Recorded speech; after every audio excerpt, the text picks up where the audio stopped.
Patuloy pa rin problema sa ilang lugar sa lungsod ng Maynila ang mga tambak ng basura na hindi pa rin natatapos hakutin. Nakatutok si Bernadette Reyes.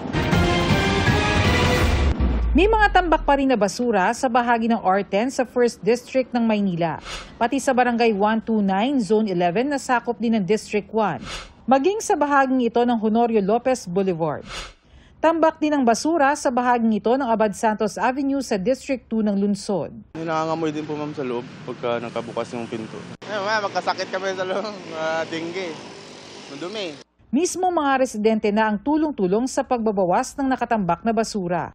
Ang kaso, may mga dumarayo pa raw sa kanilang lugar para lang magtapon. Hindi namin po masabi kung tiga dun sa kabila yung nagtatambak. Pag may nakita po kasing nakatambak doon, dinadagdagan na lang.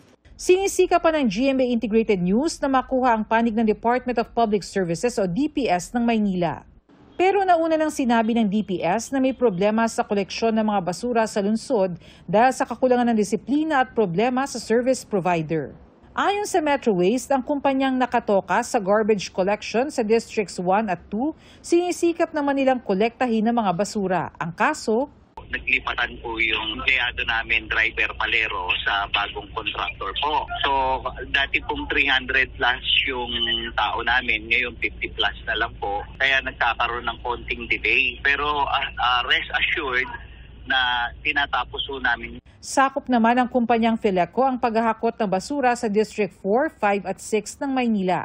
Hindi sakop ng Fileco ang R10 sa District 1 na may mga tambak na basura. Sa isang sulat na ipinadala sa GMA Integrated News, sinabi ng Fileco na mula nang ma-award sa kanilang garbage collection contract noong January 2025, 24 oras daw ang kanilang mga driver, tagapala at ground personnel sa pagtatrabaho para maghatid ng magandang serbisyo sa mga Manilenyo. Hindi raw sila kailanman nabigyan ng notice of violation ng Manila LGU. Para sa GMA Integrated News, Bernadette Reyes, nakatutok 24 oras.